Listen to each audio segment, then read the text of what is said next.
ከጥቂት ደቂቃዎች በኋላ ኤልሳቤጥም እንቅልፍ ወሰዳት። ኤልሳቤጥና ሪስ ከሪዮ ወጣ ብሎ በሚገኘው የሮፊና ልጆቹ ኩባንያ ፋብሪካ ውስጥ በፋብሪካው ስራ አስኪያጅ ቢሮ ውስጥ ተቀምጠዋል። በመካከለኛ እድሜ ላይ የሚገኘው እንቁራሪት የመሰለ የፊት ገጽታ ያለው የፋብሪካው ስራ አስኪያጅ ሴንሆር ቶማስ ሰውነቱ በላብ ተዘፍቋል። ከሪስ ጋር እያወሩ ናቸው። ሁኔታውን ልትረዳልኝ ይገባል። ሮፊና ልጆቹ ከገዛ ህይወቴ አብልጬ እወዳቸዋለሁ። የቤተሰብም ያህል ነው። ከዚህ ስወጣ ቤቴን ትቼ የሄድኩ ያክል ይሰማኛል። የልቤ ክፋይም እዚሁ ተቦጭቆ ይቀራል። በዓለም ላይ ከምንም በላይ እዚህ መቆየት እፈልጋለሁ። ከቅንድቡ ላይ ላቡን ለመጥረግ ንግግሩን አቋረጠ። ነገር ግን ከሌላ ኩባንያ የተሻለ የስራ ዕድል ለማግኘት ጥሪ ቀርቦልኛል። እኔ ልጆች አሉኝ። ለባለቤቴና ለአማቴ ማሰብ አለብኝ። ገብቶሃል አይደል? ብሎ ጠየቀ። ሪስ ወንበሩ ላይ ወደ ኋላው ተደግፎ እግሮቹን አንፈራጦ ተቀምጧል። በሚገባ ተረድቻለሁ ሮቤርቶ። ይህን ኩባንያ ምን ያክል እንደምትወደው አውቃለሁ። በዚህ ኩባንያ ውስጥ ለብዙ ዓመታት ሰርተሃል። አንድ ሰው ለቤተሰቡ ማሰብ እንዳለበትም እረዳለሁ። አመሰግናለሁ አለ ቶማስ። ከዛም አስቀጥሎ እምነቴ ልጥልብህ እንደምችል አውቅ ነበር ብሎ ሲመልስ ሪስ ቀበል አድርጎ ከኛ ጋር ያለ የሥራ ውልስ? ቶማስ ትከሻውን አርገፈገፈ። እሱማ ቁራጭ ወረቀት አይደለም እንዴ? በቃ እንቀደዋለና። አንድ ሰው በልቡ ደስተኛ ሆኖ ካልሰራ የሥራው ምን ዋጋ አለው ብለህ ነው አለው። ሪስ ጭንቅላቱን ነቀነቀ።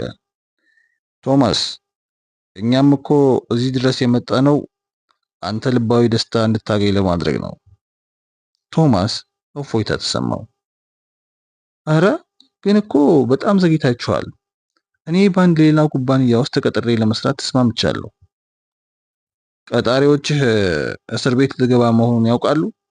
ሲል ሪስ ጠየቀ እንደዋዛ። ቶማስ በድንጋጤ አፉን ከፈተ። እስር ቤት? አዎ፣ ዩናይትድ ስቴትስ መንግስት በውጭ ሀገራት የሚንቀሳቀሱ ኩባንያዎች በሙሉ ባለፉት 10 ዓመታት ውስጥ ጉቦ ያስከፈሉትን የውጭ አካላት በዝርዝር እንዲሰጡ ትዕዛዝ አስተላልፏል። ቶማስ ያለመታደል ሆኖ አንተ በዚህ አይነቶቹ ተግባራት ጉልህ ተሳትፎ አድርገሃል። የዚህን ሀገር ህጎችም ተላልፈሃል።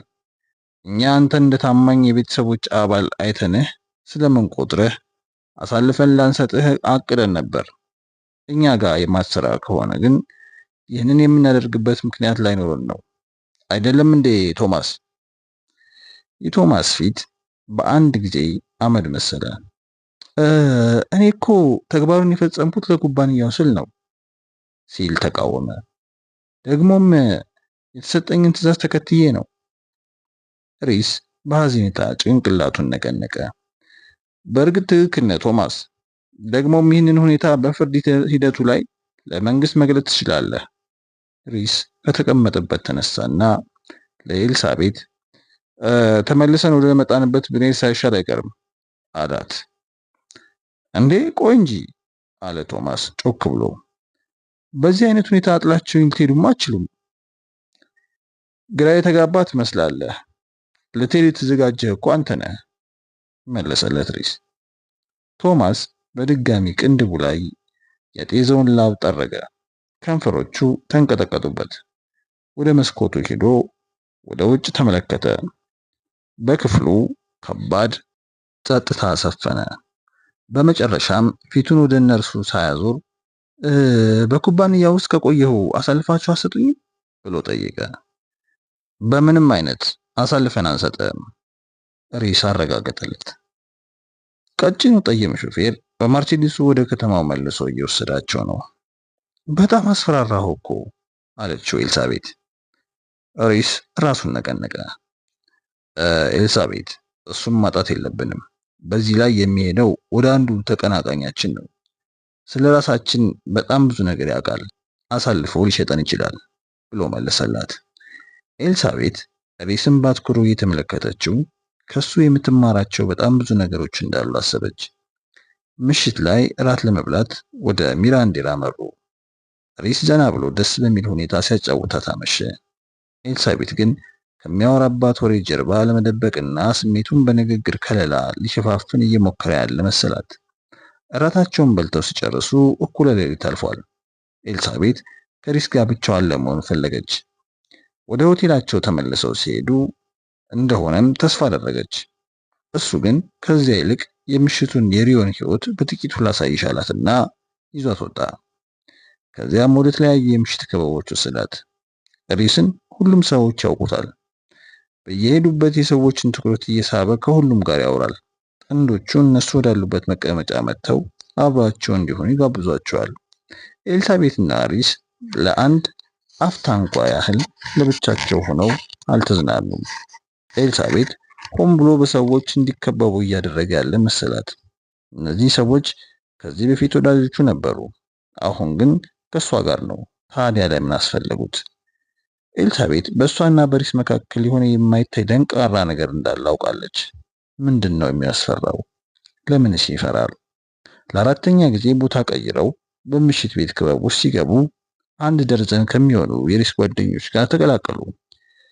ይህን ጊዜ ኤልሳቤት ተማረረች። ሪስ ከአንዲት ቆንጆ ስፔናዊት ወጣት ጋር ጨዋታ ይዟል። ኤልሳቤት ንግግራቸውን አቋርጣ እስካሁን ድረስ ከባለቤቴ ጋር ለመደነስ እድል አላገኘው፣ ይቅርታ እንደሚደረግልኝ እርግጠኛ ነኝ አለች። ሪስ በጣም ተገርሞ አያትና ተነስቶ አጠገቧ ቆመ። ይቅርታ አድርጉልኝ፣ አዲሷ ሙሽሪት አስረሳችሁኝ እኮ ብሎ ተነሳ። ክንዱን ከክንዷ ጋር አቆላልፎ ወደ ዳንሱ መድረክ ላይ ወሰዳት። ኤልሳቤት ግን ሰውነቷን ሳታንቀሳቀስ ቀጥ ብላ ቆመች። ይህን ጊዜ ፊቷን ተመልክቶ ስሜቷ ስለገባው ወደ ጆሮዋ ተጠግቶ ተናደሻል አላት። ሪስ ትክክል ነበር። ይሁንና የተናደደችው በራሷ ነው። በመካከላቸው ስላለው ግንኙነት ሕግ አውጥታ እያለ ሪስ ደንቡን ባለመጣሱ ተበሳጨች። በዚህ ላይ የሪስን ስሜት አላወቀችም። ስምምነታቸውን ጠብቆ የቆየው ለሷ ባለው ከበሬታ ይሁን ወይስ ደግሞ ስለሷ ምንም ግድ ስላልሰጠው? ይህንን ማወቅ አለባት። ሊዝ፣ ሰዎች በመብዛታቸው በጣም አዝናለሁ። እነዚህን ሰዎች ሁሉ የማውቃቸው በስራ ምክንያት ነው፣ ደግሞም በሆነ አጋጣሚ ጠቃሚ ሆነው ሊገኙ ይችላሉ በማለት ሪስ ሊያረጋጋት ሞከረ። ስሜቷን በሚገባ ተረድቶታል። አቅፏት ሰውነቱ ከሰውነቷ ጋር ተጣብቋል። ኤልሳቤት አሁን ጥሩ ስሜት እየተሰማት እንደሆነ አሰበች። ሪስ የሚያደርጋቸው ነገሮች ሁሉ ጥሩ ስሜት ይሰጧታል። አንዳቸው ለሌላው የተፈጠሩ መሆናቸውን ታውቃለች። ምን ያህል እንደምትፈልገው ያውቅላት ይሆናል። ኤልሳቤት ይህንኑ እንዳትነግረው የሴትነት ኩራቷ ይፈታተናታል። እሱም ራሱ የሆነ ስሜት ሳይሰማው አይቀርም።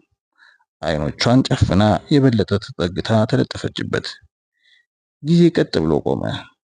ከሁለቱና ለስላሳው ሙዚቃ የፈጠረው ካለው ታምራዊ ቅጽበት በስተቀር ሌላ ምንም ነገር የለም። በሪስ እቅፍ ውስጥ እንዳለች ለዘላለም እየደነሰች ለመኖር ተመኘች። ሰውነቷን ዘና አድርጋ ሙሉ ለሙሉ ራሷን አሳልፋ ልትሰጠው በታፋዎቿ መካከል የሚጎረብጥ ነገር ተሰማት። በጭኖቹ መካከል ያለው አካሉ ጠንክሯል። አይኖቿን ገልጣ ቀና ብላ ተመለከተችው። አይኖቹ ውስጥ ከዚህ ቀደም ያላየችበትን የችኮላና የመፈለግ ስሜት አነበበችው። የራሷ ስሜት ነጸብራቅ ታያል። ወደ ሆቴል እንሂድ አላት። ሲናገር ድምፁ ተጎራኗል። እሷም ብቶ መናገር አልቻለችም። እላይ ላይ ስትጠመጠምበት በእጆቹ ደግፎ ያዛት። የጣቶቹ ሙቀት ሰውነቷ ድረስ ዘልቆ ተሰማት። ወደ ሆቴል ከሚወስዳቸው ሊሞዚን ውስጥ ከገቡ በኋላ ላለመነካካት የፈሩ ይመስል የብቻቸው ተነጣጥለው ከኋላ ወንበር ተቀመጡ። ኤልሳቤት መላው ሰውነቷ በእሳት የተያያዘ መሰላት። ወዳረፉበት ሆቴል ብቻ መኝታ ቤት እስኪደርሱ ድረስ ረጅም ዘመናት የፈጀባት መስሎ ተሰማት። ሌላ አጋጣሚ እስኪፈጠር መጠበቅ የምትችል አልመሰላትም። መኝታ ክፍሉ ውስጥ ያስገባት ከዚህ ቀደም አይታበት የማታውቀውን የአውሬነት ስሜት አነበበችበት። ወደ ላይ አንስቶ ወደ አልጋው ወሰዳት። ልብሳቸውን ለማውለቅ ጊዜ አልወሰደባቸውም። ኤልሳቤት እንደ ሕፃን ልጅ በጣም መጓጓታቸው ታሰባት። ሪስ ለምን ለዚህን ያክል ጊዜ እንደጠበቃትም አሰላሰለች። አሁን ግን የሚያስጨንቃትም አይሆንም። ሁለቱም እርቃናቸውን ሆነው ገላው ከገላዋ ሲነካካ ከተፈጠረባት አስደናቂ ስሜት በስተቀር ምንም የሚያሳስባት ነገር የለም። አልጋው ላይ እርስ በርሳቸው ተበራበሩ። ይቅርታ ሚስስ ዊሊያምስ። የሃሪየት ድምፅ በውስጥ መነጋገሪያው በኩል ተሰማት። መርማሪ ሁሩንግ የሚባል ሰውዬ ሊያነጋግርሽ ይፈልጋል። ለአስቸኳይ ጉዳይ እንደሚፈልግሽ ነግሮኛል አለቻት። ኤልሳቤት ግራ ተጋብታ ሪስን ቀና ብላ ተመለከተችው። ከሪዮ ወደ ዙሪክ የመጡት ከአንድ ቀን በፊት ማታ ላይ ነበር። ወደ ቢሮ ከገቡ በኋላም ገና ከጥቂት ደቂቃዎች እንኳን አልተቀመጡም። ሪስ ትከሻውን ሰበቀ። እንድታስገባው ንገሪያት፣ አስቸኳይን ጉዳይ እንወቀው አለ። ካፍታ በኋላ ሶስቱም በኤልሳቤት ቢሮ ውስጥ ተቀመጡ። ስለምን ጉዳይ ልታነጋገር ይፈልገህ ነበር? ኤልሳቤት ጠየቀችው። ማክስ ሩንግ ሀተት አላበዛም። አንድ የሆነ ሰው ሊገድልሽ እየሞከረ ነው። የኤልሳቤት ፊት በድንጋጤ አመድ ሲመስል ሲመለከት በተናገረው ነገር ከልቡ አዘነ። ምናልባት በተሻለ መንገድ ሊገልጽላት ይችል እንደነበር አሰበ። ስለምንድን ነው የምታወራው? ሪስ ዊሊያምስ ጠየቀ። ማክስ ኤልሳቤትን እያየ ንግግሩን ቀጠለ። እስካሁን ድረስ 2 ጊዜ በህይወትሽ ላይ አደጋ ለማድረስ ተሞክሯል። ምናልባትም ተጨማሪ ሙከራ ይኖራል። ኤልሳቤት መናገር አቅቷት ተንተፋተፈች። እኔ ተሳስተ መሆን አለበት አለች። አልተሳሳትኩም መቤቴ። በአሳንሰሩ ላይ አደጋ የደረሰው ሆን ተብሎ አንቺን ለመግደል ታስቦ ነበር። በጸጥታ አፈጠጠችበት። ጥቋቁር አይኖቿ እንባ አቆረዘዙ። ክፉኛ ደንግጣለች። ማክስ ከዚህም ሌላ በውስጧ የሆነ የተዳፈነ ኃይለኛ ስሜት ቢያይባትም ምንነቱን መለየት አልቻለም። የጅፑን አደጋ ተመሳሳይ ዓላማ ነበረው። ኤልሳቤት እንደምንም ጉልበት አሰባስባ ተናገረች። ተሳስተሃል። የጅፑ አደጋ በአጋጣሚ ደረሰ ነበር። የሳርዲና ፖሊሶች መኪናውን ከአደጋው በኋላ ፈትሸውት ምንም አጠራጣሪ ነገር አላገኙበትም። ነገሩ ግን እንደዚህ አይደለም። ፖሊሶቹ መኪናውን ሲፈትሹት እኔ ራሴ ቦታው ነበርኩ። እመቤት፣ ምናልባት መስሎሽ ይሆናል። ፖሊሶቹ ሲፈትሹ ያየሽው ጂፕ ያንቺ አልነበረም። ኤልሳቤትና ሪስ በጣም ተገርመው አፈጠጡበት። ማክስ መናገሩን ቀጠለ። የአንቺ ጂፕ በፍጹም ወደ ጋራጅ አልገባም። የአንቺን መኪና ኦልቢያ በሚገኘው የአሮጌ መኪና መጣያ ስፍራ ውስጥ አግኝቼዋለሁ። ዋናውን ሲሊንደር የሚዘጋው ብሎን ላልቶ ስለነበር የፍሬን ዘይቱ ፈሷል። ፍሬን አልሰራም ያልሽም ለዚሁ ነበር። በግራ በኩል ያለው ፋራፋንጎም ተጨፍልቋል። የተጋጨሽው ዛፍ ቅርፊቶችም ተገኝተውበታል። ይህንን ደግሞ በቤተ ሙከራ ፍተሻ አረጋግጫለሁ። ቅዠቱ ተመልሶ መጣ። በተራራው ላይ ቁልቁል መኪናውን ስታሽከረክር ይሰማት የነበረው ፍርሃት በድጋሚ ተመለሰባት። ደብቀው የነበረው አሰቃቂ ስሜት ዳግም አገረሸባት። አንድ ያልገባኝ ነገር አለ። እንዴት ሆኖ ነው ይሄ ነገር? ሪስ መናገር ጀመረ። ማክስ ፊቱን አዙሮ ወደ ሪስ ተመለከተ። ሁሉም ጂፖች አንድ አይነት ናቸው። እነሱም ያሰቡት ይህንኑ ነበር። ከተራራው ላይ ቁልቁል ከመወርወር ይልቅ ከዛፍ ጋር በመጋጨቷ ሐሳባቸውን ቀይረዋል። አደጋው በአጋጣሚ የተፈጠረ መምሰል ስለነበረበት ማንም ጂፑን እንዲፈትሹት አላደረጉም። እነሱ የጠበቁት ባህሩ ውስጥ ተወርውሮ የሚገባ መሆኑን ነው። በህይወት ብትረፍም እንኳ ባህሩ ውስጥ እንዳለች ሊጨርሷት አስበው ነበር። ይሁንና ሰራተኞቹ ድንገት መጥተው ስላገኟት ወደ ሆስፒታል ሊወስዷት ችለዋል። በዚህ ጊዜ አንድ ሌላ ጂፕ አምጥተው ከዛፍ ጋር አጋጩት። በኋላ ፖሊስ በቦታው ከመድረሱ በፊት መኪናውን ቀየሩት። እሺ፣ እነሱ የምትላቸው ሰዎች እነማን ናቸው? አለ ሪስ። ከዚህ ሴራ ጀርባ ያሉትን ሰዎች ማለቴ ነው አለ አሁንም በድጋሚ ሪስ። ማን ነው ሊገለኝ የሚፈልገው? አለች ኤልሳቤት ጠየቀች። ሁሉም ነገር እውነት ባልሆነ ስትል ተመኘች። የተፈጠረው ነገር በሙሉ ቅዠት መሆን አለበት አለች። አባትሽም በሰው እጅ ነው የተገደለው፣ ማክስ ቀጠለ። ሆን ተብሎ በተዘጋጀ አሳሳች የተራራ ላይ ወጪዎች መንገድ መሪ አማካኝነት ህይወቱ አልፏል። አባትሽ ወደ ቻምኒክ ሲሄደውም ብቻውን አልነበረም፣ አብሮት ሌላ ሰው ነበር። ማን? ኤልሳቤት ስትጠይቅ ድምጿ በጣም ተዳክሞ ነበር። ማክስ ሪስን እየተመለከተ ባለቤትሽ አላት። ቃሉ በጆሮዎቿ ውስጥ ደጋግሞ አስተጋባ። ቃሉን ከሩቅ ቦታ የምትሰማው መሰላት። ድምፁ በጆሮዎቿ ውስጥ ብርጅ ሲልባት የአእምሮዋን ጤንነት ተጠራጠረች። ሊዝ አላት ሪስ። ሳም በተገደለበት ጊዜ እኔ አብሬው አልነበርኩም፣ በጭራሽ አልነበርኩም። ሚስተር ዊሊያምስ ቻምኒክስ ውስጥ አብረው ነበርክ አለው ማክስ ደግሞ ፈርጠም ብሎ። ይሄ በእርግጥ እውነት ነው። ሪስ እያወራ ያለው ለኤልሳቤት ነው። ነገር ግን ሳም ተራራ ላይ ለመውጣት ሲሄድ እኔ በዚያ አልነበርኩም። ኤልሳቤት ዙራ ተመለከተችው። ለምንድን ነው ይህንን ያልነገርከኝ አለች። ሪስ ትንሽ እንደማመንታት ካለ በኋላ ምክንያቱን ለመናገር ውሳኔ ላይ የደረሰ መሰለ። ከማንም ሰው ጋር ስለዚህ ጉዳይ ለመነጋገር አልችልም ነበር። ባለፉት ጥቂት ዓመታት በሮፊና ልጆቹ ኩባንያ ላይ አሻጥር እየፈጸመ የነበረ ሰው አለ። አሻጥሩ የሚፈጸመው በረቀቀ ዘዴ ስለነበር በተከታታይ የደረሰ አደጋ መስሎን ነበር። ይሁንና ሁኔታውን መረዳት ሲጀምር ይህንኑ ነገር ለሳም ነገርኩት። እናም ሁኔታውን የሚመረምር አንድ የውጭ መርማሪ ቡድን ቀጠር። ኤልሳቤት ቀጥሎ ምን እንደሚነግራት አወቀች። ወዲያውኑም በውስጧ እፎይታ እየተሰማት ሪስን በመጠርጠሯ ተጸጸተች። ሪስ ስለ ዘገባው ያውቅ ነበር ማለት ነው። በሱ ላይ እምነት ማሳደርና ለብቻዋ ከመስጋት ይልቅ በሱም ሚስጥራትን ማካፈል ይገባት ነበር። ሪስ ፊቱን ወደ ማክስ ሆሩንግ አዞረ። ሳም ሮፊ በመጨረሻ ላይ የኔን ጥርጣሬ የሚያረጋግጥ ዘገባ ደረሰውና ስለ ሁኔታው እንድንወያይ ወደ ቻምኒክስ እንሄድ አዘዘኝ። በዚህ መሰረት ወደዚያ ሄድኩኝ። በዚያም እየተፈጠረ ላለው ነገር ተጠያቂ የሚሆነው ሰው ማን እንደሆነ እስኪታወቅ ድረስ ጉዳዩ እኔና እሱ በሚስጥር እንድንይዘው ወሰንን። ንግግሩን ሲቀጥል ከድምፁ መማረሩ ያስታውቅ ነበር። በእርግጥም እንዳሰብነው አልነበረም። እየደረስንበት መሆኑን ያወቀው ሰውየው ሳምን ገደለው። ዘገባውም ጠፋ። ዘገባው እኔ እጅ ደርሶ ነበር፣ እኔ እጅ ገብቶ ነበር አለች ኤልሳቤት። ሪስ ተገርሞ ተመለከታት። ከሳም የግል ዕቃዎች ጋር አብሮ ነበር አለችው ለማክስ። ዘገባው አሻጥሩ የሚፈጸመው የሮፊና ልጆቹ ኩባንያ የቦርድ አባል በሆነ ሰው መሆኑን ያመለክታል። ይሁንና የቦርዱ አባላት በሙሉ በኩባንያው ውስጥ አክሲዮን አላቸው። ታዲያ ለምን ኩባንያውን ለማጥፋት ይፈልጋሉ? ማክስ ምክንያቱን ያብራራለት ያዘ። ሚስስ ዊሊያምስ ኩባንያውን ለማጥፋት እየሞከሩ አይደለም።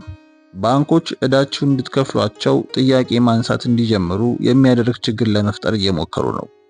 አባትሽንም አክሲዮኖቹን እንዲሸጥ እንዲፈቅድላቸው ለማስገደድ ይፈልጉ ነበር። የሆነ ሆኖ ከዚህ ሴራ ጀርባ ያለው ሰው እስካሁን ድረስ የፈለገውን ነገር አላገኘም። ስለዚህ ሕይወትሽ አሁንም አደጋ ውስጥ ነው። እንዲህ ከሆነማ ፖሊስ ጥበቃ ሊያደርግላት ይገባል አለው ሪስ። ማክስ አይኖቹን እያቁለጨለጨ ለዛ በሌለው ድምፅ ሚስተር ዊሊያምስ፣ ስለዚህ እንኳን መጨነቅ አያስፈልገንም። ከአንተ ጋር ከተግባባችሁበት ጊዜ ጀምሮ ከእይታችን ውጭ ሆና አታውቅም አለው። በርሊን ሰኞ ታህሳስ 1 4 ሰዓት ጠዋት ላይ ህመሙን መቋቋም ቢያቅተውም ለ4 ሳምንታት እንደምንም ችሎታል። ሐኪሙ ጥቂት መድኃኒቶችን ቢተውለትም ዋልተር ጋስነር ግን ክኒኖቹን ለመውሰድ ፈርቷል። እናም በድጋሚ ልትገለው እንዳትሞክር ወይም ደግሞ እንዳታመልጥ ሁልጊዜ በንቃት ሊጠብቃት ይገባል። በቀጥታ ወደ ሆስፒታል መሄድ አለብህ በማለት ዶክተሩ አስጠንቅቆት ነበር፣ በጣም ብዙ ደም ስለፈሰሰው። አይሆንም ዋልተር ሐኪም ቤት መሄድ አይፈልግም። በስለት የተወጋ ቁስል የሚያክም ዶክተር ሁኔታውን ለፖሊስ ለማሳወቅ ግዴታ አለበት። ዋልተር የኩባንያውን ሐኪም ያስጠራው ለፖሊስ እንደማይናገር ስላወቀ ነው። ዋልተር ፖሊሶቹ መጥተው በጥያቄ እንዲያጣደፉት አልፈለገም። ጊዜው የነሱ ጥያቄ ለመመለስ የተዘጋጀበት አይሆንም። ሐኪሙ ምንም ሳይናገር አፉን የከፈተውን ቁስል ሲሰፋለት በአድናቆት እያየው ነበር። ስራውን ሲጨርስም ሚስተር ጋስነር ቤት ድረስ መጣ የምትከታተልህ ነርስ እንድልክልህ ትፈልጋለህ ብሎ ይጠይቀዋል። አያስፈልግም፣ ባለቤት ያለች። ይህ የሆነው ከአንድ ወር በፊት ነበር። ዋልተር ጸሐፊው ጋር ደውሎ አደጋ ስላጋጠመው ስራ እንደማይገባ ነግሯታል። አና በመቀስ ወግታ ልትገለው ሙከራ ያደረገችበትን ቀን አስታወሰ። ወዲያውኑ ፊቱን አዙሮ ስለቱን ትከሻው ላይ ሲሰካ ባይዝባት ኑሮ በደረቱ በኩል ዘልቆ ልቡን ይወጋው ነበር። ህመሙና ድንጋጤው ራሱን ሊያስተው የነበረ ቢሆንም በመከራ ራሱን ተቆጣጥሮ አናኑን ጎትቶ ወደ መኝታ ቤቱ አስገባትና በሩን ቆለፈባት። እሷ ግን ለረጅም ጊዜ መጮሃን አላቋረጠችም። ልጆቹን ምን አደረካቸው? ልጆቼ የት ደረሱ? ትላለች። ከዚያን ጊዜ ጀምሮ ዋልተር ከመኝታ ቤት አላስወጣትም። ምግብ የሚያበስለውም ራሱ ነው። እሷ ወዳለችበት ክፍል ያዘጋጀው ምግብ በትሪ ይዞላት ሄድና በሩን ከፍቶ ወደ ውስጥ ይገባል። እሷ ጥግ ላይ ተኮራምታ እንደተቀመጠች ከሱ መሸሽ ባለመቻሏ ፊታኑ እያዞረችበት ልጆቹ ምን አደረካቸው እያለች በሹክሹክታ ትጠይቀዋለች። አንዳንድ ጊዜ የመኝታ ቤቱን በር ሲከፍት ጆሮዋን ግድግዳው ላይ ለጠፋ የልጆቹን ድምፅ ለማዳመጥ ስትሞክር ያገኛታል። ቤቱ ውስጥ ከሁለት በስተቀር ሌላ ሰው ባለመኖሩ ጸጥታ ሰፍኖበታል። ዋልተር ብዙ ጊዜ እንደሌለው ያውቃል። የሆነ ድምፅ ሲሰማ ከገባበት የሐሳብ ባህር ውስጥ ወጣና ማዳመጥ ጀመረ። ድምፁ በድጋሚ ተሰማው። በፎቁ ላይ ባለው ኮሪደር ውስጥ የሚንቀሳቀስ ሰው አለ። ቤቱ ውስጥ ማንም ሰው አልነበረም። በሮቹም በሙሉ ራሱን የቆለፋቸው። ፍራው ሜንድለር ፎቁን እያጸዳች ናት። ይህች የቤት ጽዳት ሰራተኛ ወደዚህ ቤት ስትመጣ ሁለተኛ ቀኗ ነው። ቤቱን አልወደደችውም። ባለፈው ሳምንት ረቡዕ መጣ ስራዋን እየሰራች እያለ ሄርጋስነር ዕቃ ትሰርቃለች ብሎ ሳያስብ አይቀርም ከኋላዋ እየተከታተለ ሲያያት ነበር። ወደ ፎቅ ወጥታ ለማጽዳት ስትሞክርም በንዴት አስቁሟት ደሞዟን ሰጥቶ ሸኝቷታል።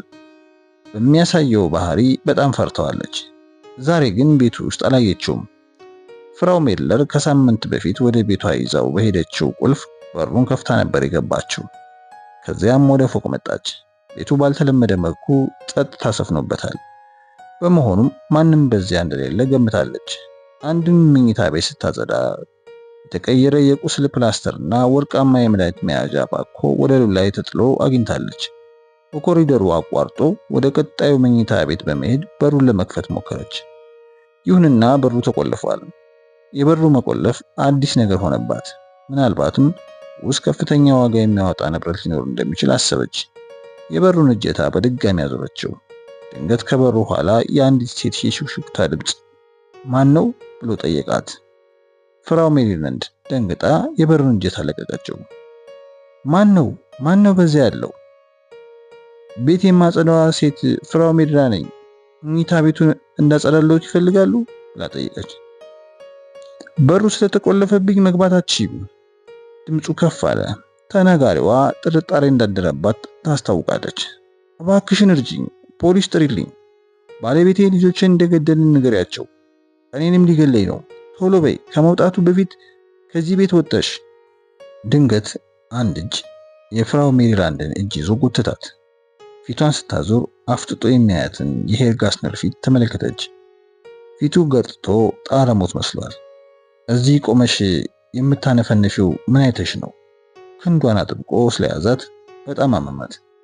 ኧረ እኔ ምንም አላነፈነፍኩም አለችው። ዛሬ ቤቱን የማጸዳበት ቀን እኮ ነው። እዚህ አስቀጠረኝ ድርጅት። ለድርጅቱ ሰዎች ማንንም ሰው ወደዚህ እንዳትልኩ ንገሪያቸው። ንግግሩን አቋረጠ። ወደ ድርጅቱ ደውሏል እንዴ? ለመደወል አስቦ ነበር። ነገር ግን በጣም ስላመመው ማስታወስ አልቻለም። ፍራው ሜሪላንድ አይኖቹን ስታይ ባየችበት ሁኔታዎች በጣም ፈራች። ለኔ ግን አልነገሩኝም አለችው። ከበሩ ኋላ ድምፅ መስማቱን ለማረጋገጥ ቀጥ ብሎ ቆመ። ጸጥታ ሰፍኗል። ወደ ፍራው ሜሪላንድ ዞሮ አየ። አሁን ቶሎ ከዚህ ወጥተሽ ሂጂ፣ ተመልሰሽ እንዳትመጪ። በፍጥነት ወጣ። መሄድ አልቻለችም። የቀን ሂሳቧን አልከፈላትም። ቢሆንም ወርቃማው የመድኃኒት ባኮ የተቀመጠበትን ከወርቅ የተሰራ ትንሽ ሳጥንና በልብስ ማስቀመጫው ውስጥ ያገኘቻቸውን ሳንቲሞች ይዛለች። ከበሩ ኋላ ያለችውን ምስኪን ሴትዮ አሳዘነቻት። ልትረዳት ብችል ደስ ይላት ነበር። ይሁንና የዚህ አይነቱ ጉዳይ ውስጥ መግባት የለባትም። ከዚህ ቀደም በሰራችው ጥፋት የተነሳ ስሟ በፖሊሶች መዝገብ ላይ ሰፍሯል። ዙሪክ ውስጥ መርማሪ ማክስ ሆሩንግ ፓሪስ ከሚገኘው የኢንተርፖል ዋና መስሪያ ቤት የተላከ ቴሌግራም ያነባል። የጥፋት ፊልሙን ለመቅረጽ ጥቅም ላይ ለዋለው የተንቀሳቃሽ ምስል ፊልም የተከፈለው ገንዘብ ከሮፊና ልጆቹ ኩባንያ ሂሳብ ወጪ የተደረገ ነው። ገዢው አካል አሁን ከኩባንያው ጋር ባይሰራም ማንነቱን ለማወቅ ክትትሉ ቀጥሏል። ውጤቱን እናሳውቃለን ይላል። ፓሪስ ውስጥ ፖሊሶች ከሴን ወንዝ ውስጥ የአንዲትን ሴት እርቃን አስክሬን አውጥተዋል። ወርቃማ ፀጉር ያላት ሟች በአስራዎቹ እድሜ መጨረሻ ላይ የምትገኝና አንገቷ ላይ ቀይ ጥብጣብ ያሰረች ወጣት ናት። ዙሪክ ውስጥ ኤልሳቤት ዊሊያምስ የ24 ሰዓት የፖሊስ ጥበቃ እየተደረገላት ትገኛለች። በሪስ የግል ስልክ ላይ ያለው መብራት እየበራ የጥሪ ምልክት አሳየ። የዚህን ስልክ ቁጥር የሚያውቁት ሰዎች ከግማሽ ደርዘን አይበልጡም። ስልኩን አነሳው። ሄሎ፣ እንደምን አደረክ የኔ ፍቅር? ጎርናናውን ድምፅ በሚገባ ያውቋል። እኔ ጋር መደወል አልነበረብሽም። ሳቀችበት። እንደዚህ ስትጨነቅ አይቼ አላቅም። ኤልሳቤት በሚገባ ገርታለች እንዳትለኝ። ምንድነው የፈለግሽው? ሪስ ጠየቀ። ከሰዓታት በኋላ ላገኝ ይፈልጋለሁ። ይሄ የማይሆን ነገር ነው። አታበሳጭኝ ሪስ። አለበለዚያ ወደ ዙሪክ ልምጣ? አይሆንም። እዚህ መጥተሽ ላገኝሽ አልችልም። እንደማመንታት አለ። እዚያው እመጣለሁ። የሚሻለው እንደዚያ ነው የኔ ውድ። በተለመደው ቦታ እንገናኝ። ሄለን ሮፊ ማርቴል ስልኩን ዘጋችው። ሪስ መነጋገሪያውን ተቀምጦ ማሰላሰል ያዘ። ከዚህ በፊት ከአንዲት ቆንጆ ሴት ጋር በአጭር ጊዜ የፍቅር ግንኙነት ከጀመረ ከተወሰነ ጊዜ በኋላ ይተዋታል። ሄለን ግን በቀላሉ የምትለቀው ሴት አልሆነችም። ቻርለስ ስለሰለቻት ሪስን ትፈልገዋለች። ከዚህ በፊት እኔና አንተ ጥሩ ፍቅረኛሞች ይወጣናል ብለዋለች። ሄለን ሮፊ ማርቴል በሐሳቧ የምትጸና ሴት ስለሆነች በጣም አደገኛ ናት። ሪስ ወደ ፓሪስ መጓዝ እንደሚያስፈልገው ወሰነ። ለአንዴና ለመጨረሻ ጊዜ በመካከላቸው የነበረውን ግንኙነት ሊቀጥል አለመቻሉን ሊያስረዳት ይገባል። ከትንሽ ጊዜ በኋላ ወደ ኤልሳቤት ቢሮ አመራ። ስታየው ፊቷ በደስታ ፈካ። አቀፈችውና ወደ ጆሮ ተጠግታ ስላንተ እያሰብኩ ነበር። ወደ ቤት እንሂድና የከሰዓት በኋላውን ጊዜ ተቃቅፈን አልጋችን ላይ በመተኛት እናሳልፈው አለችው። በጣም በመገረም ፈገግ ብሎ ተመለከታት። ሳታውቂው የአልጋ ላይ ጨዋታ ሱሰኛ እየሆንሽ ነው። የበለጠ ተጠግታው ተጠመጠመችበት። ታዲያ እሳይልም አለችው። በጣም እንጂ፣ ግን ዛሬ ከሰዓት ወደ ፓሪስ መብረር አለብኝ። በጣም አዝናለሁ ሊስ። ቅሬታዋን ለመሸሸግ ሞከረች። አብረን ልንሄድ አንችልም? እንችላለን፣ ግን ምንም ጥቅም የለውም። እኔ ወደዚያ የሚሄደው ትንሽ የሥራ ችግር ስለተፈጠረ ነው። እሱን አስተካክዬ ማታ እመለሳለሁ። ስለዚህ ጠብቀሽኝ አብረን ራት እንበላለን። ሪስ በሊፍት ባንክ በሚገኘው ታዋቂ ትንሽ ሆቴል ውስጥ ሲገባ ሄለን ቀድማው ደርሳ በመግቢያ ክፍል ውስጥ ቆማ እየጠበቀችው ነበር። ሪስ ለቀጠሮ ዘግይታ የመጣችበት ጊዜ አለመኖሩን ያውቃል። ሄለን በጣም ጠንካራና ጠንቃቃ፣ ከሚገባው በላይ ቆንጆና ብልህ ሴት ናት። እንዲሁም አስገራሚ የፍቅር ሰው ናት። ይሁንና አንድ የሚጎላት ነገር አለ። ሄለን ርህራሄ የማታውቅ ጨካኝ ሴት ነች። ብዙዎችን በዚህ አደገኛ ባህሪዋ ጉዳት ሲደርስባቸው አይተዋል። ሪስ ከሰለባዎቹ አንዱ ለመሆን አይፈልግም። ወንበር ስቦ ፊት ለፊቷ ተቀመጠ። የኔ ፍቅር በጣም አምሮብሃል። ትዳር ሳይስማማህ አይቀርም። ኤልሳቤት ባልጋም ላይ እየተንከባከበች ነው አለችው። በተቻለው መጠን ከአፉ ክፉ ቃል እንዳይወጣው እየተጠነቀቀ ፈገግ አለ። ይሄ ጉዳይ አንቺን አይመለከትሽም። ሄለን ወደፊት ተጠጋችና እጁን ያዘችው። አረ ይመለከተኛል እንጂ ይሄ እኮ የጋራ ጉዳያችን ነው አለች። እጆቹን ስትደባብሰው እጆቹን ቀስ ብሎ አስለቀቃት። ሄለን አይኖቿን አስለመለመች። ሪስ ንገረኝ እስቲ የሮፊና ልጆቹ ፕሬዝዳንት መሆን ምን አይነት ስሜት ይሰጣል አለችው። የኩባንያው ፕሬዝዳንት ለመሆን የነበራትን ጉጉት ረስቶት ነበር። ከዚህ ቀደም ለረጅም ጊዜ ያደረጉትን ንግግር አስታወሰ። ኩባንያውን ሙሉ በሙሉ የመቆጣጠር ፍላጎት ተጠናውቷታል። ሳምን ካስወገዱትና እሷና እሱ ኩባንያውን መምራት እንደሚችሉም ደጋግማ ነግረዋለች። በፍቅር ጨዋታቸው መሃል ሳይቀር የኔ ፍቅር ኩባንያው የኔ ነው፣ በውስጤ ሳሙኤል ሮፊ ደም አለ፣ የኔ የራሴ ኩባንያ ነው፣ የኔ ላደርገውም እፈልጋለሁ ትል ነበር። ለምንድነው ልታገኝ የፈለግሽው? ሪስ ጠየቃት። እኔ እናንተ አንድ የሆነ እቅድ ማውጣት አለብን ይመስለኛል አለችው። እያወራሽው ስላለው ነገር የማውቀው ነገር ያለ አይመስለኝም። ተንኮል ባዘለ አስተያየት አየችው። የኔ ፍቅር አንተ እኮ በደንብ አውቃለሁ። አንተም እንደኔ ጉጉት አለ። ሌሎች ኩባንያዎችን ለመምራት በርካታ ጥያቄዎች እየቀረቡልህ እያለ እነዚያን ዓመታት በሙሉ ከሳም ስር እያልክ ያገለገልከው ለምንድን ነው? ምክንያቱም አንድ ቀን ሮፊና ልጆችን እንደምታንቀሳቀስ ታውቃለህ። የቆየሁት ሳምን ስለምወደው ነበር አለ እሱ። ሳቀችበት። በሚገባ ተወደው ነበር የኔ ውድ። አሁን ደግሞ ቆንጆዋን ትንሿን ሴት ልጁን አግብተሃል። ከቦርሳዋ ውስጥ ቀጭን ጥቁር ሲጋራ ወጣችና ከፕላቲኒየም በተሰራው ላይተሯ አቀጣጠለችው። ቻርለስ እንደነገረኝ ኤልሳቤት የአክሲዮኖችን መሸጥ በመቃወሟ ድርጅቷን በቁጥጥሯ ስር አድርገዋለች። ሄለን ትክክል ብለሻል።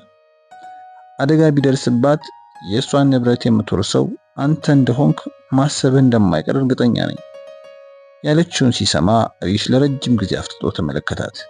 ኢቮ ፓላዚ በኦልጊዲያታ በሚገኘው ቤት ውስጥ ሆኖ እንዳጋጣሚ በመስኮቱ በኩል ወደ ውጭ ሲመለከት አይኖቹ ያልጠበቀውን ነገር አሳዩት። ዶናቴላ እና 3 ወንዶች ልጆቻቸው በመኪና መንገድ አልፈው እየመጡ ነበር። ሲሞኒታ ፎቁ ላይ ባለው መኝታ ቤት ውስጥ ተኝታለች። ኢቮ እየተጣደፈ ወደ ፊት ለፊቱ በር ሄደና ሁለተኛ ቤተሰቡን ለማግኘት ወጣ። አወጣጡም እነሱን ከመግደል እንደማይመለስ አይነት በንዴት ቱግ ብሎ ነበር። ዶናቴላን በአስገራሚ ሁኔታ ተንከባክቦ የፈለገችውን ሁሉ እያደረገላት በፍቅር እንዳልያዛት አሁን ሆነ ብላ ኑሮና ትዳሩን ሕይወቱን ለማበላሸት እየሞከረች ትገኛለች። ዶናቴላን ብዙ ገንዘብ አውጥቶ ከገዛላት ለአንቺ አፍላንሻ መኪና ውስጥ ስትወርድ አያት። ኢቮ እንደዚህ ቆንጆ ሆና አይቷት እንደማያውቅ አሰበ። ልጆቹም ከመኪናው ወረዱና እየተሯሯጡ መጥተው አቅፎ ሳሙት። ኢቮ ልጆቹን ሲበዛ ይወዳቸዋል። ሲሞኒታ ከተኛችበት የቀን እንቅልፍ ተነስታ እንዳትመጣበት በጣም ተመኘ።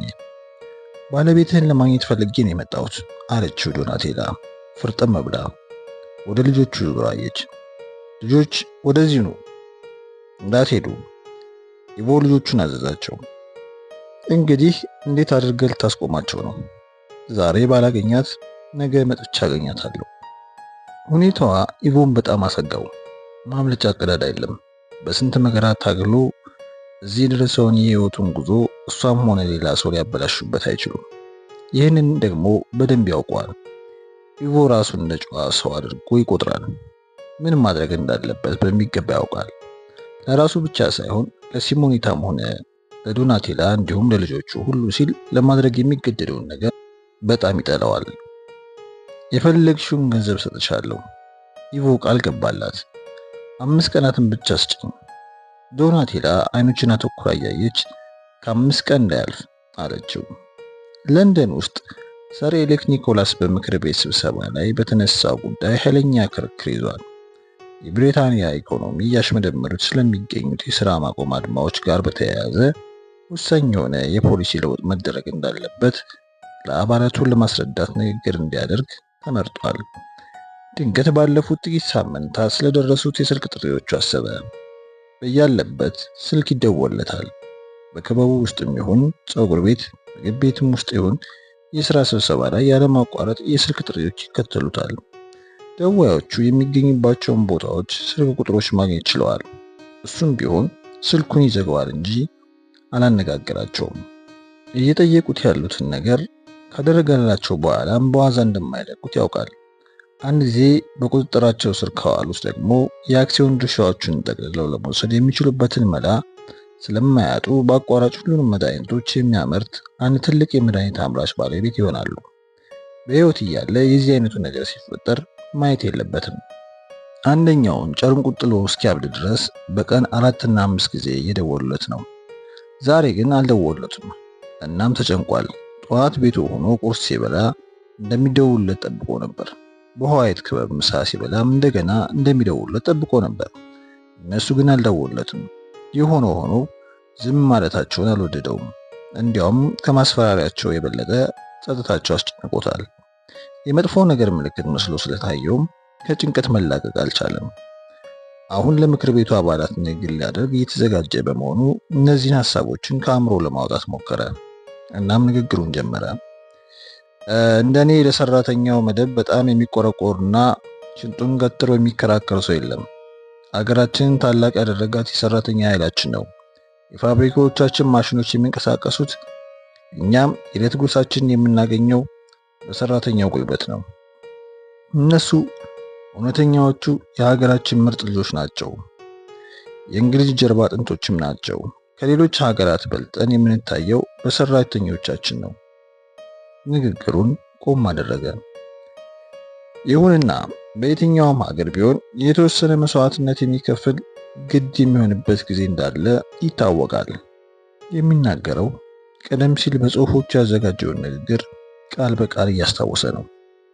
ይህን ንግግር የሚያስገኝለት ክብር ስልክ እየደወሉ ያስቸገሩት ወንበሮችን ሊያስደነግጣቸው ይችል እንደሆነ አሰበ።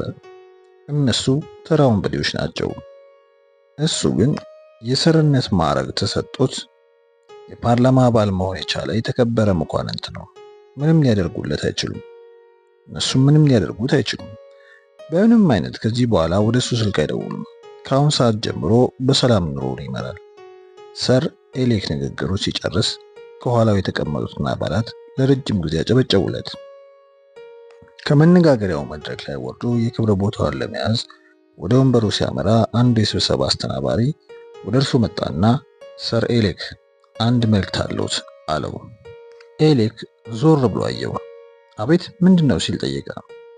በተሻለ ፍጥነት ወደ ቤቱ ይሄዱ፣ አንድ አደጋ ደርሷል።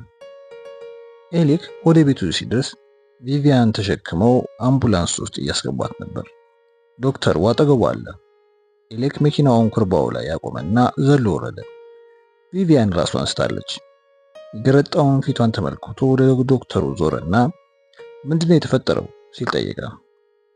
እኔ እንጃ ሰር ኤሌክ፣ ከአንድ የማላውቀው ሰው አደጋ መፈጠሩን በስልክ ሰምቼ ወደዚህ ስመጣ እመቤት ቪቪያን መኝታ ቤቷ ላይ ወለል ላይ ወድቃ አገኘዋት። ጉልበቷ ተቸንክሮ ከወለሉ ጋር በሚስማር ተያይዞ ነበር አለው ሐኪሙ እየተርበተበተ። ኤሌክ የተናነቀውን ሳግ እየታገለ አይኖቹን ጨፈነ። ሐሞቱ ጉሮሮ ድረስ ወጥቶ ምሬቱ ምላሱን የተሰማው መሰለው። የተቻለንን ሁሉ እናደርግላታለን። ቢሆንም ራስዎትን ማዘጋጀት አለበት ይመስለኛል። ከዚህ በኋላ እመቤቴ ኒኮላስ በእግሯ መራመድ የምችል አይመስለኝም። ኤሌክ ትንፋሹን እያቆራረጠ መተንፈስ አቃተው። ወደ አምቡላንሱ መሄድ ጀመረ። ከባድ የማደንዘዣ መድኃኒት ስለተሰጣት ለይታ የምታውቁት አይመስለኝም አለው ሐኪሙ። ኤሌክ ግን እሱን አልሰማውም። አምቡላንሱ ውስጥ ገብቶ በጎን በኩል ካለው ታጣፊ ወንበር ላይ ተቀምጦ ሚስቱ ላይ አፈጠጠ። የአምቡላንሱ የኋላ በሮች በደንብ ሳይዘጉ መኪናው መንቀሳቀስ ጀመረ። ወዲያውኑ የአምቡላንሱ ድምፅ መሰማት ጀመረ። ኤሌክ እንደ በረዶ የቀዘቀዙትን የቪቪያን እጆች ያዘ። አይኖቿ ተገለጡ። ኤሌክ አለችው። ድምጿ በጣም የሰለለ ነው። አይኖቹ በእንባ ተሞሉ። አቤት የኔ ፍቅር፣ የኔ ውድ፣ ሁለት ሰዎች ናቸው። ጭንብል አጥልቀዋል። በግድ ይዘው እግሮችን ሰበሯቸው። በድጋሚ መደነስ አልችልም። በቃ ሽባ መሆኔ ነው። ኤሌክ እንደዚህ ከሆንኩ በኋላ ትፈልገኛለህ? ጭንቅላቱን ትከሻዎቹ መካከል ቀብሮ ተንሰቅስቆ አለቀሰ። በለቅሶ መሃል የተስፋ መቁረጥና የስቃይ ስሜት ተሰምቶታል። እንደዚያም ሆኖ ይህን ስሜቱን አሜን ብሎ ሊቀበሉ አልደፈረም። የእፎይታ ስሜትም ተደበላልቆበታል። ቪቪያን ሽባ ከሆነች ሌላው እንድትከተላት ታው ስለማትሄድ አጠገቧ ሆኖ ሊንከባከባት ይችላል። ይሁንና ኤሌክ በዚህ ብቻ እንደማይተውት ያውቃል። ከሱ ጋር ያላቸውን ጉዳይ ግን አልጨረሱም። ይህ ማስጠንቀቂያቸው ነው። እነዚህን ሰዎች መገላገል የሚችለው ብቸኛው መንገድ የሚፈልጉትን ነገር በመስጠት ይሆናል። መፍጠን አለበት። ዙሪክ ሐሙስ ታኅሳስ 4 ቀትር ላይ ዙሪክ ውስጥ ወደሚገኘው የወንጀለኛ ክትትል ዋና መምሪያ ስልክ ተደወለ። አዛዡ ኢንስፔክተር ሽሚል ቢሮ ውስጥ ሆኖ ጥሪውን ተቀበለ። ኢንስፔክተሩ አነጋግሮ እንደጨረሰ መርማሪ ማክስ ሩንግ ለማግኘት ወደሱ ሄደ። ማክስን ሲያገኘው ሁሉም ነገር በጥሩ ሁኔታ ተጠናቋል አለው። የለፊ ጉዳይ አልቋል። ጉዳዩም ታውቋል። አሁኑኑ ወደ አውሮፕላን ማረፊያው ሂድ። አውሮፕላን ሳያመልጥህ ለመድረስ ጊዜ አለ። ማክስ አይኖቹን አቁለጨለጨ። ወዴት ነው የሚሄደው? ጠየቀ። ወደ በርሊን። ኢንስፔክተር ሽሚድ ወደ ኤልሳቤት ደወለ። የደወልኩት አንድ ጥሩ ዜና ልነግርሽ ነው። ከዚህ በኋላ ጠባቂ አያስፈልግሽም። ገዳዩ ተይዟል። ኤልሳቤት ስልኩን አጥብቃ ያዘችው። በመጨረሻ ለረጅም ጊዜ ማንነቱን ሳታውቅ የቆየችውን ጠላቷን ማንነት ልትረዳ ነው። ማን ነው? ጠየቀች። ዋልተር ጋስነር ነው። በአውቶባን መኪና ተሳፍረው ወደ ዋንሲ ገሰገሱ። ማክስ ከመኪናው የኋላ ወንበር ላይ ተቀምጧል። አጠገቡ ሻለቃ ዋጅማን አለ። ከፊት ለፊት ሁለት መርማሪዎች ተቀምጠዋል። አንደኛው መኪናውን እያሽከረከረ ነው። ቴምፕል ሆፍ አውሮፕላን ማረፊያ ድረስ ሄዶ የተቀበለውን ሻለቃ ዋጅማን ለማክስ ለሁኔታው ወይም ደግሞ ስለ ሁኔታው አጭር ማብራሪያ እየሰጠው ይገኛል። ቤቱን ከበነዋል። ወደፊት ስንገባ ግን መጠንቀቅ ይኖርብናል። ሰውየው ሚስቱን በታጋችነት ይዟታል።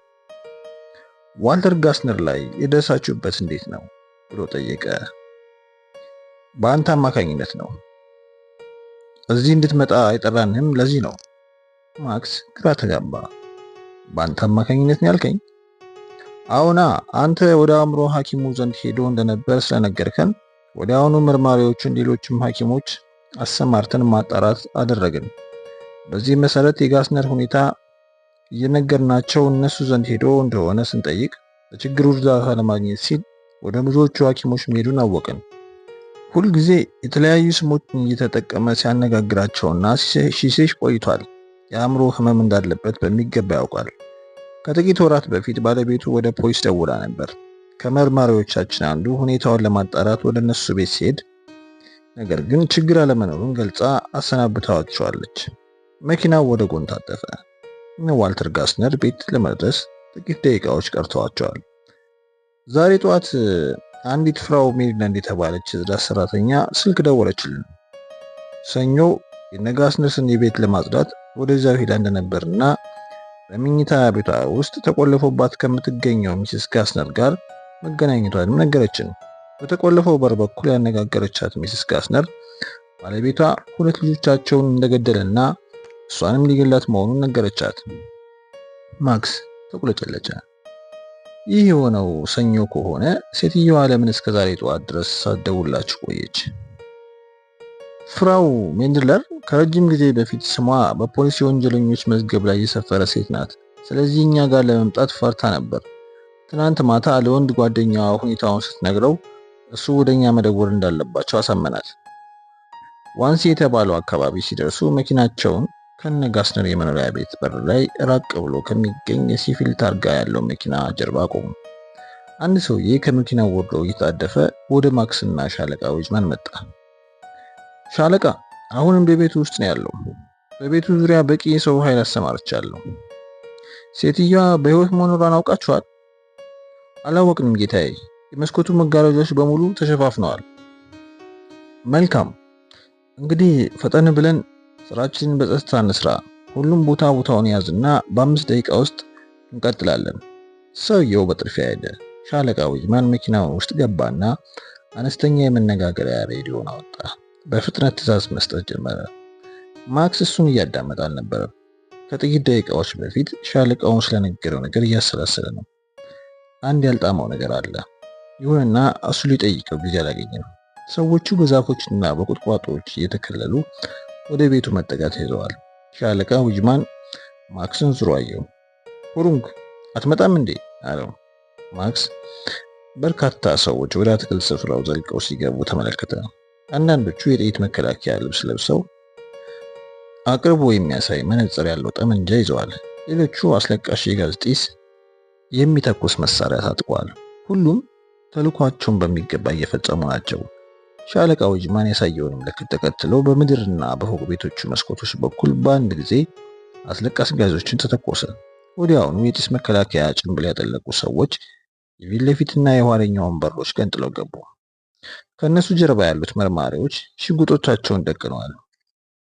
ማክስና ሻለቃ ዋጅማን በተከፈተው የፊት ለፊት በር በኩል በፍጥነት ሲገቡ ኮሪደሩ በሚከለክለው የጋዝ ጢስ ቢታፈንም ጋዙ በተከፈቱት መስኮቶችና በሮች በኩል እየወጣ ነበር። ሁለት መርማሪዎች እጆቹ በካቴና የታሰሩትን ዋልተር ጋስነርን ይዘው አመጡት። ረጅም የቤት ውስጥ ኮትና የሌሊት ሱሪ የለበሰው ዋልተር ፊቱ በጺም ተሸፍኖ አስፈሪ ፍጡር መስሏል። አይኖቹ አብጠው ተንጠልጥለዋል። ማክስ ለመጀመሪያ ጊዜ በአይኑ የሚያየውን ይህን ሰው ሲመለከት ያሰበውን አይነት ሆኖ አላገኘውም። በኮምፒውተሮቹ ውስጥ ህይወቱን በቁጥሮቹ አማካኝነት አይቶት የሳለውን ዋልተር ጋስነርን አልመስላ አለው። አይ ሰው ነገር። ሄር ጋስነር በቁጥጥር ስር ውለሃል አለው ሻለቃ ወጅማን። ባለቤትስ? ዋልተር ጋስነር በጎረነ ድምፅ ተናገረ። እሷ እዚህ የለችም፣ ሄዳለች። እኔ ፎቅ ላይ አንድ የበር ኃይል ተገንጥሎ ሲከፈት ተሰማውና ወዲያውኑ አንዱ መርማሪ ባለቤትየውን አግኝተናታል፣ በሩ ተቆልፎባት ነበር አለ። መርማሪው የምትንቀጠቀጠዋና ጋስነርን ደግፎ በደረጃው በኩል ብቅ አለ። ፀጉሯ ተንጨባሯል። ፊቷ ተቦጫጭሮ አብጧል። ታለቅሳለች። እግዚአብሔር የተመሰገነ ይሁን አለች። ስለመጣችሁልኝ እግዚአብሔር እናመሰግናለሁ። መርማሪው በቀስታ ደግፎ በሰፊ ኮሪደር ላይ ወደ ቆሙ ሰዎች ወሰዳት። አና ጋስነር ባሏን ቀና ብላ አየችውና ጮኻ ለማልቀስ ጀመረች። ፍራው ጋስነር አይዞሽ አላት ወጅማን እያረጋጋት። ልጆቼ፣ አና ጮኸች። ልጆቼን ገድላቸው። ማክስ የዋልተርን ፊት አስተውሎ ተመለከተ። ፍጹም ተስፋ በቆረጠ አስተያየት ባለቤቱ ላይ አፍጥቷል። ዋልተር ልቡ ተሰብሮበት ሆኗል። አና አላት በሹክሹክታ። ወይኔ አና፣ ያለመናገር ወይም ደግሞ ጠበቃ የመጥራት መብት አለ። ለራስህ ጥቅም ብለህ እንደምትተባበረን ተስፋ አደርጋለሁ አለ ሻለቃ ወጅማን። ዋልተር እሱን አላዳመጠውም። አና ለምን ጠራሻቸው? ለምን አብረን እያለን ደስተኞች ነበርን አይደለንም? ማልቀስ ጀመረ። ልጆቹ ሞተዋል አለችና እየተወራጨች ገድሏቸዋል። ሻለቃ ወጅማን ጋስነርን እየተመለከተ እውነት ነው ብሎ ጠየቀው። ዋልተር መረታቱን አይቶ አይኖቹን ሰበረ። አዎን ሞተዋል። ነፍሰ ገዳይ ነህ አና ጮኸች። አቀለጠችው። አስክሬናቸውን ታሳየናለህ? ሻለቃ ወጅማን ጠየቀ። ዋልተር ጋስነር ስቅስቅ ብሎ አለቀሰ። እንባው በጉንጮቹ ላይ ቁልቁል ተንከባለሉ። መናገር ተሳነው። አስክሬናቸው የት ነው አለው ወጅማን። ልጆቹ በቅዱስ ጳውሎስ መካነ መቃብር ውስጥ ተቀብረዋል አለ ማክስ። ሁሉም ፊታቸውን ወደሱ አዙረው አፈጠጡበት። የሞቱት ከ5 ዓመታት በፊት ገና እንደተወለዱ ነበር ማክስ አክሎ ተናገረ። ነፍሰ ገዳይ አና ጋስነር ባለቤቷ ላይ አንባረቀችበት። ሁሉም ፊታቸውን አዙረው ወደ እሷ ሲያዩ ከዓይኖቿ ውስጥ የሚንቀለቀለውን እብድ ያደረጋትን ስሜቷን ተመለከቱ።